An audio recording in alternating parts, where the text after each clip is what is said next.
বা নিজের ভিন্ন আদর্শের কারণে সেই মুক্তিযুদ্ধকে খাটো করা সঠিক হবে।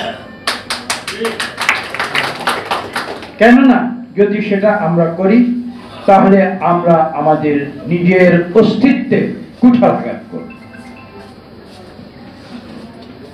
সেই কারণে আমি একটি কথা সবসময় বলি, সেটা হচ্ছে এই যে আমি যদি ভুল করি তাহলে কিন্তু আমাকে সংশোধন করাতে পারে একমাত্র গণতন্ত্রই।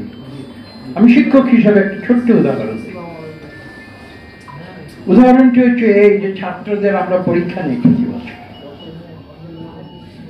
যারা গণতন্ত্রে বিশ্বাস করে না বা যারা গণতন্ত্রের মর্মার্থ উপলব্ধি করতে পারে না তারাই কিন্তু গণতন্ত্রের সমালোচনা। আপনারা ভুলে যাবেন না, একটা রাজনীতিককে কিন্তু আমাদের দেশের গণতান্ত্রিক প্রক্রিয়া যদি সঠিকভাবে যদি আমরা প্র্যাকটিস করি তাহলে প্রতিটি রাজনীতিক, আমাকেও, আমি শিক্ষক কিন্তু আমাকেও প্রতি 5 বছর জনগণের সামনে পরীক্ষা দিতে হয়। এবং গণতন্ত্রের সবচেয়ে বড় চেক অ্যান্ড ব্যালেন্স হচ্ছে, এবং সেটা কখন সফল হবে আমি সাধারণভাবে ওই যে পরীক্ষার কথা বললাম না, ইউনিভার্সিটিতে, স্কুল, কলেজে, ওই পরীক্ষায় যদি নকলবাজি চলে তাহলে কিন্তু ওই পরীক্ষার কোনো অর্থ নেই। রাজনীতিকদের পরীক্ষা যেটা নির্বাচন, সেই নির্বাচনে যদি কারচুপি হয়, ঠকবাজি হয়, রিগিং হয়, তাহলেও কিন্তু সেই পরীক্ষা লাভ। কেন একজন বক্তা বলেছেন যে বাংলাদেশে নাকি অনেক নির্বাচনের মাধ্যমেও সঠিক পথে আমরা আসতে পারিনি।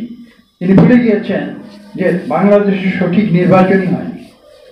বিগত 15 বছর বাংলাদেশে সঠিক নির্বাচন হয়নি, সে কারণে আমরা সঠিক পথে যেতে পারি।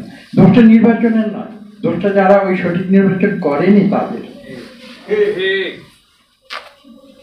এখানে নূর সংবিধানের কথা বলেছে, এখানে কয়েকটি বিষয় উপলব্ধি করা দরকার। এখানে সংবিধানের কথা আরো কয়েকজন বক্তা উল্লেখ করছে, আমি বিষয়টি স্পষ্ট করে দিচ্ছি। অনেকে বলেন 72-এর সংবিধান আমরা মানব না। তারা নিজেরা ভুলে গেছেন যে আজকে যে বাংলাদেশের সংবিধান সেটা কিন্তু 72-এর সংবিধান নয়, এটা 15, 16, 17 বার অলরেডি সংশোধন হয়েছে, বুঝতে হবে। আজকে আমি ওই বক্তৃতায় গরম করার জন্য মানুষকে বলি যে 72-এর সংবিধান মানি না, আসলে কিন্তু 72-এর সংবিধান তো এখন নাই।